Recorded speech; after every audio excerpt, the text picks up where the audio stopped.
तो भक्ति आंदोलन की जो विशेष लोकप्रियता के कारण थे वो हमने जान लिया। अब देखते हैं कि उसकी क्या विशेषताएं थी। देखिए, पूरा का पूरा जो भक्ति आंदोलन है वो आस्तिकवाद पर टिका हुआ है। ईश्वर की सत्ता में वो विश्वास करता है। उनके मत अलग अलग हैं। जैसे तुलसीदास भगवान राम की भक्ति की बात कर रहे हैं, तो मीरा और चैतन्य महाप्रभु कृष्ण की भक्ति की बात कर रहे हैं। वल्लभाचार्य भी कृष्ण की भक्ति की बात कर रहे हैं। तो राम और कृष्ण दोनों ही भक्ति आंदोलन में भगवान विष्णु के अवतार हैं। तो फिर इसमें कोई मतभेद या मनभेद होने की कोई जगह नहीं है, गुंजाइश नहीं बची है कि आप कृष्ण को पूजें और मैं राम को पूजूं, दोनों अलग अलग देवता, ऐसा कुछ नहीं। दोनों ही भगवान विष्णु के अवतार हैं। तो अल्टीमेटली आप किसी की भी उपासना कर रहे हैं वो आप ईश्वर तक पहुंच रही है। अवतार एक माध्यम है कि आप उसकी पूजा करने लगे, विष्णु का नाम ना लेकर आप राम का ले रहे हैं और कृष्ण का ले रहे हैं। तो आस्तिकता और ईश्वर के प्रति जो विश्वास है वो इस भक्ति आंदोलन की सबसे बड़ी विशेषता है। और जो है मुक्ति अथवा ईश्वर से एकत्व की भावना पूरे भक्ति आंदोलन में रही।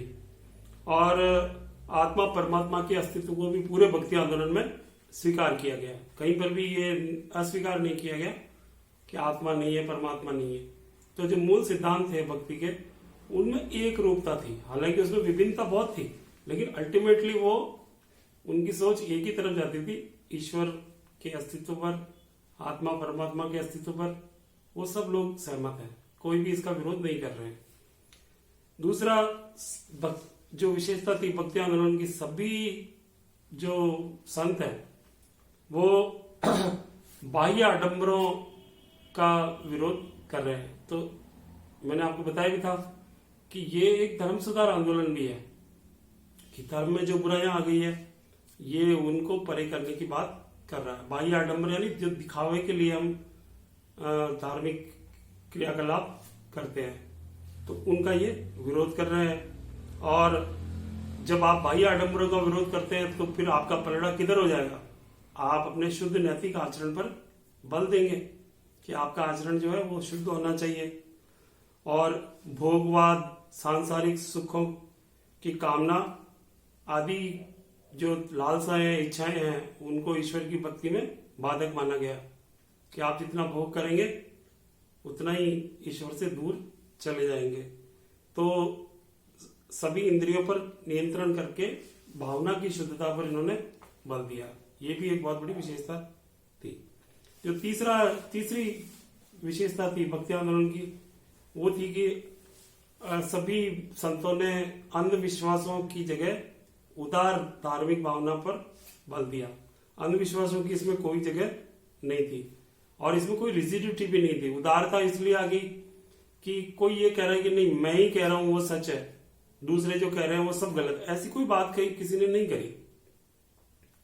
सब अपनी अपनी बात कह रहे हैं और उनमें सब में बहुत सारा समन्वय भी है। जैसे कृष्ण भक्ति है तो वो भी विष्णु की भक्ति है, राम भक्ति है तो वो भी विष्णु की भक्ति है, वैष्णव है। तो सब अपनी अपनी बात कह रहे हैं, लेकिन एक दूसरे का विरोध वो नहीं कर रहे हैं। ये उदारता है और ये टॉलरेंस है कि किस प्रकार वो एक दूसरे की बात को मान्यता दे रहे हैं। जैसे कबीर को पूरा का पूरा फॉलो किया दादू ने, तो कई तो बिल्कुल पूरा फॉलो कर रहे हैं, कई उसमें कुछ सुधार कर रहे हैं, कई उसमें परिवर्तन की बात कह रहे हैं अपने दिमाग से, अपने तथ्यों से, अपने तर्कों से, अपने शिष्यों से। तो अलग अलग बात कह रहे हैं। तो कबीर, नानक, तुलसी जो है इनमें बहुत समन्वयकारी संत इनको कहा जाता है। ये बड़े स्वतंत्र चिंतक थे। जैसे कबीर के लिए अपन ने पढ़ा, अब किसका इम्पैक्ट है इस पर? कबीर पर तो सबका इम्पैक्ट है। इस्लाम का भी प्रभाव दिखता है। जब वो एकेश्वरवाद की बात करते हैं, निर्गुण भक्ति की बात करते हैं, तो ऐसा लगता है कि इस्लाम से प्रभावित है, लेकिन वो इस्लाम की क्रिटिसिज्म भी कर रहे हैं। हिंदू धर्म से भी बहुत अधिक प्रभावित है आत्मा परमात्मा के लिए, गुरु के महत्व पर। तो उनका चिंतन यद्यपि उन्होंने भावनाएं मूल प्राचीन दर्शन से ही ली है, लेकिन फिर भी उनका चिंतन जो है स्वतंत्र है। ऐसा नहीं कि वो किसी की गुलाम अगर वो कोई बात कह रहे हैं या जबरदस्ती धर्म प्रचार के लिए निकल पड़े हैं कि हमारी बात मानिए। आपको ये प्रलोभन दिया जाता है, आपको ये लालच दिया, ऐसा कुछ भी नहीं है। वो सिर्फ अपनी अपनी बात कह रहे हैं। सत्य चिंतन को ही उन्होंने सबसे बड़ा श्रेष्ठ माना, और धन ऐश्वर्य आदि की उन्होंने उपेक्षा करी। कि कई बार उनको लालच भी दिया गया कि आप बड़े धर्म के प्रवर्तक बन गए, आपके हजारों लाखों अनुयायी हो गए, आपके पास बहुत धन आ गया। इन चीजों में उनकी कोई रुचि नहीं थी। वो तो केवल धर्म सुधार की बात ही कर रहे थे। तो उनका मानना था कि भक्ति, भगवत की भक्ति सारी संसार की धन संपदा से ऊपर है।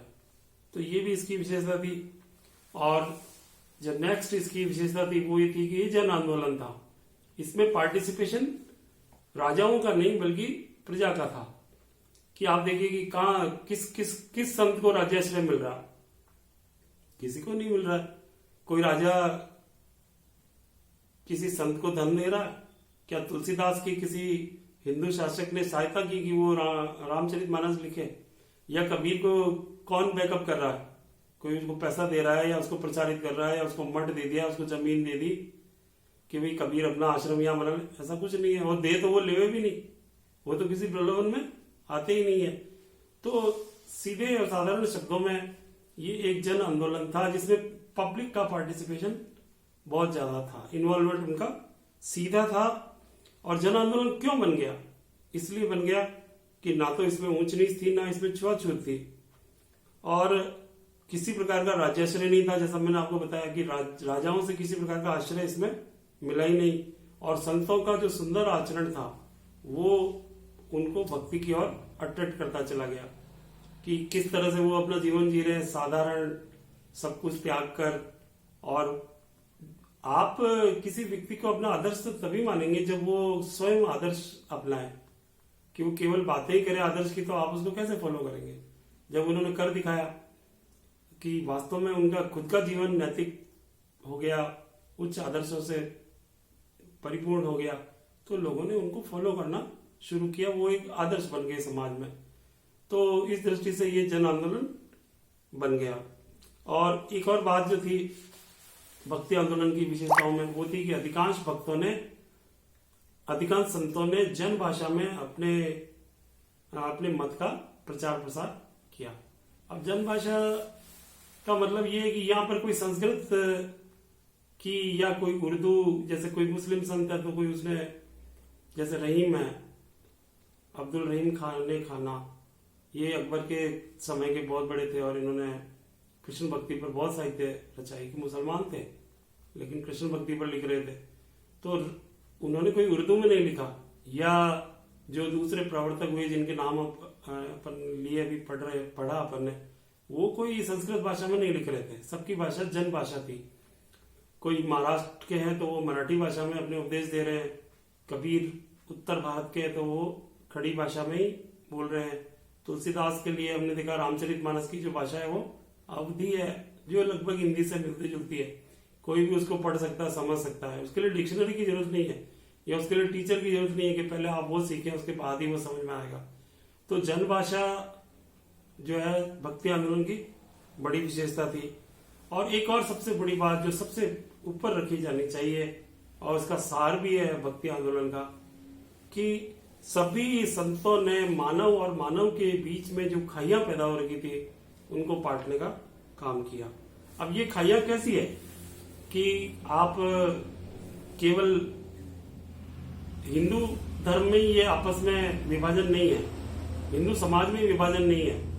जैसे 4 वर्णों के बारे में हमने पढ़ा, फिर जातियां उपजातियों में समाज बटा हुआ, तो उसमें एक यूनिटी या यूनिकनेस उसमें नहीं रही। समाज में बट गया, खंड खंड हो गया, टुकड़ों टुकड़ों में विभक्त हो गया। तो मानव से अलग हो गया। हमारे देवता ये, हमारे मंदिर ये, तुम्हारा ये, तुम गांव से दूर रहो, तुम इस मंदिर में नहीं आओगे, तुम्हारे को वेद अध्ययन का अधिकार नहीं है। ये भावनाएं प्राचीन और मध्यकाल में बहुत अधिक थी। तो पूरे के पूरे भक्ति आंदोलन में कहीं भी इस प्रकार का भेदभाव नहीं है। केवल हिंदू धर्म के भेदभाव को ही भक्ति आंदोलन नहीं मिटाता, बल्कि हिंदू और मुस्लिम धर्म के भेदभाव को भी भक्ति आंदोलन मिटा देता है। कि यहाँ पर नफरत की कोई जगह नहीं है कि हम मुसलमानों से नफरत करें या मुसलमान हमसे नफरत करें, इस तरह की उन्होंने कोई बात ही नहीं करी। कोई धर्म प्रचार ऐसा हुआ ही नहीं, कोई रिजिडिटी उसमें रखी नहीं गई। तो उन्होंने सबको माना।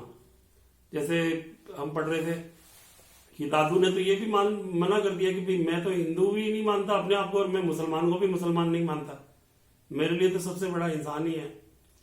तो जो इंसानियत का जो धर्म है उसको उन्होंने सर्वोपरि स्थान दिया। जैसे मैं अभी बता रहा था आपको कि रहीम जो मुसलमान थे, उन्होंने कृष्ण भक्ति पर लिखा। इसके अलावा रसखान एक बहुत बड़े कवि हुए मध्यकाल में, वो मुसलमान थे लेकिन उन्होंने भी कृष्ण भक्ति के पद लिखे। तो अब आप देखिए कि ये भक्ति आंदोलन किस ओर मुड़ गया कि केवल भक्ति पर ही बल नहीं है, बल्कि समन्वय और भाईचारे पर भी बहुत ज्यादा इसका इम्पैक्ट है और इसकी विशेषता है। तो इस प्रकार जो है भक्ति आंदोलन ने हिंदू मुस्लिम कटुता, शत्रुता, नफरत या खाई जो बन गई थी मध्यकाल में, उसको पाटने का काम भी किया। ये अपने आप में एक विलक्षण कार्य था, जहां पर जो है ईश्वर की भक्ति के साथ साथ धर्म और समाज को जोड़ना और इंसान को इंसान से जोड़े रखना और उसके बीच में जो मतभेद थे उनको समाप्त करना भी भक्ति आंदोलन की एक विशेषता रही है। तो इस दृष्टि से जो मध्यकाल का जो भक्ति आंदोलन है भारतीय इतिहास का, वो अपने आप में अद्वितीय है। उसका इम्पैक्ट, उसका प्रभाव आज 21वीं शताब्दी में भी हमारे को दिखाई देता है। उन संतों के द्वारा लिखे हुए ग्रंथ हम आज भी पढ़ते हैं, उन संतों के विचारों से हम आज भी प्रभावित हैं, बात बात पर हम उनके उदाहरण देते हैं। अभी आपने लॉकडाउन में मार्च अप्रैल में देखा होगा कि दूरदर्शन से एक बार फिर रामायण या रामचरितमानस का प्रसारण हुआ। हम सब लोगों ने रामायण और महाभारत जो महाकाव्य है उनको कितने तल्लीनता से उनको घरों में रहकर उनको देखा था। तो उनकी लोकप्रियता अब भी कम नहीं हुई है और भारतीय धर्म समाज पर उनका जो प्रभाव है वो अब भी विद्यमान है। इस अर्थों में जो है भक्ति आंदोलन कभी भी समाप्त नहीं हुआ, वो आज भी हमारे बीच में मौजूद है। Thank you.